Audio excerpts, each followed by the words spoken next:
Photographers, you got $300 and you need a great photo camera in 2022? I might have the answer. Let's go.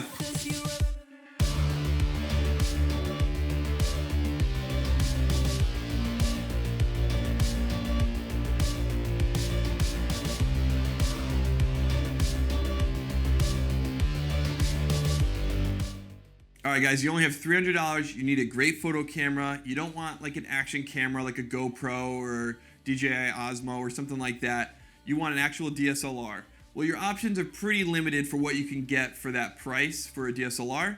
But I want it to be good enough that I can use it for social media, for weddings, for portraiture in general, stuff like that. What can I use for a DSLR for under $300 that's gonna just kill it and get the best bang for your buck? So surprise, surprise, it's not a new camera at all. It's the Canon 5D Mark I. I highly recommend looking into this camera. Right now on Amazon, I'm seeing them used for $240, which is just crazy that the price of this camera is that low. You could find them on Facebook Marketplace or other options for even cheaper or around the same price. Sometimes they'll pair it with another some lenses or some glass. That's also a great option if you're really just starting to get into photography. You might be able to pick up a lens and this camera for under $500 easily, maybe even around $400.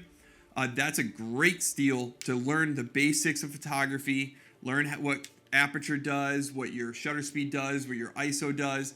This camera is a great learning tool. But on top of that, even for you experienced photographers that might not like your setup right now or might be looking to upgrade to a full frame, the 5D Mark I is still an excellent, excellent camera. I still am talking about this camera years later. I'm still using it years later. And I even, hold on, one sec.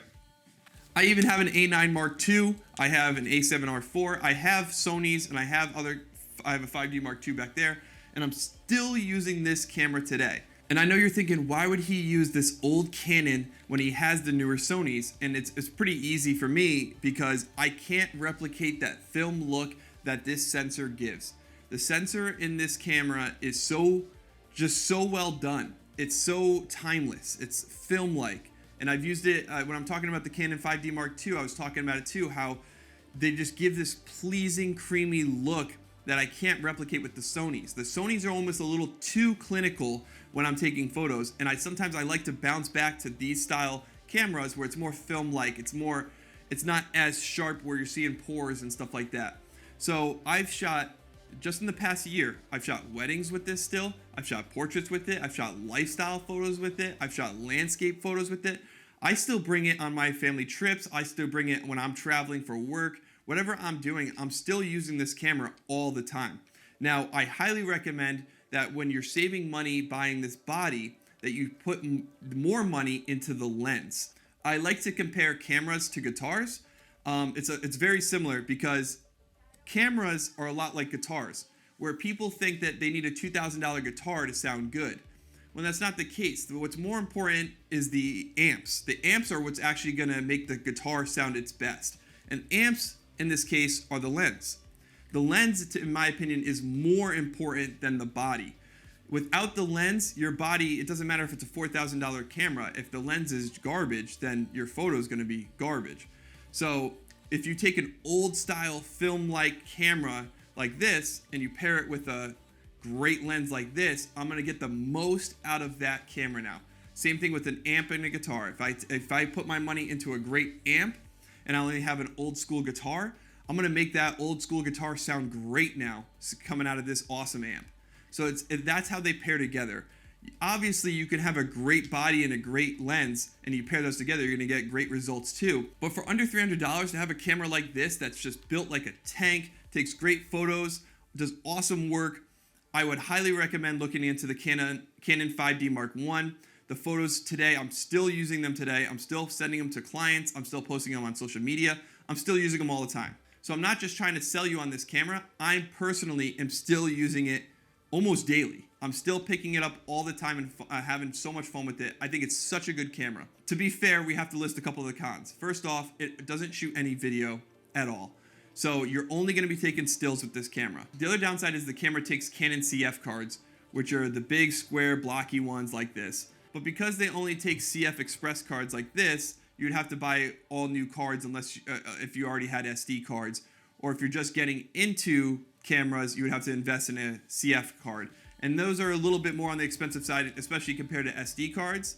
That being said, I've said it in my other videos that this has saved me a lot of money. It's a CF Express converter. It's an adapter.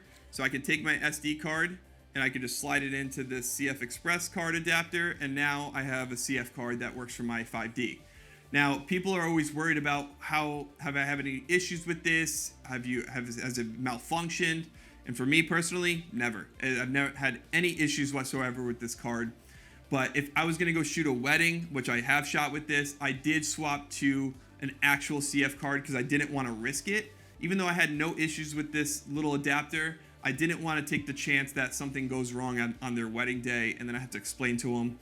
It would have been bad. So I just avoided the whole situation. If you're just shooting regular stuff that's not as crucial if you happen to have a malfunction, then I highly recommend this card. And even still, I've shot stuff that was a little bit riskier for clients and I never had an issue with this card. But I at least wanted to let that be out there that, you know, it's an adapter, so it's not 100% foolproof. No SD card is, and this is kind of just one more step of like a little bit more risk, but saved me a lot of money. It could save you a lot of money too, so you don't have to reinvest in a bunch of CF cards now. The colors out of these Mark 1s, they just absolutely nailed it. So you get that film-like look, you get great colors, you get great quality, great roll-off of the highlights. What I would recommend is I shoot probably like 0.3 to 0.7 overexposed. When I underexpose on this camera, it's hard to bring back those shadows. It doesn't have the full dynamic range of like say the Sonys do or the newer cameras do. So what you see in camera, that's what I'd expect it to look out of camera too. So when you're you don't want to get back home and you're going to edit and you underexposed everything and you're trying to bump it up and the noise is too bad and the shadows are falling apart. You don't want that. So get it right the first time in camera and make sure you review your stuff. And then when you get home, you know, okay, I know it looks good. I can just quick little subtle editing, keep it clean, and I'm good to go. All right, guys, links are in the description for the Canon 5D Mark 1. Definitely check Facebook Marketplace. Check your local listings around you to try to see if there's any good deals. Look for great deals on old Canon EF lenses. There's not too many of these going around anymore, so I would jump on these if you can. I'm never selling this one. This one is the one camera that I'll probably always hold on to. It's just too good. It's just too good. And for 240 bucks, when I saw that, I was blown away. I don't think you're going to get a better camera, photo camera, for that price. I would put my money on it that this is probably the best photo camera you're going to get for that price. I just did a video on the Canon 5D Mark II also. I was just in Boulder Falls in Colorado with that camera. Awesome camera. Definitely check that one out too. Let me know which ones you guys are. Do you like the 5D Mark I more? Do you like the 5D Mark II? Are you looking at both and you're not sure which ones to decide? Let me know in the comments, guys. And I'll see you guys in the next one.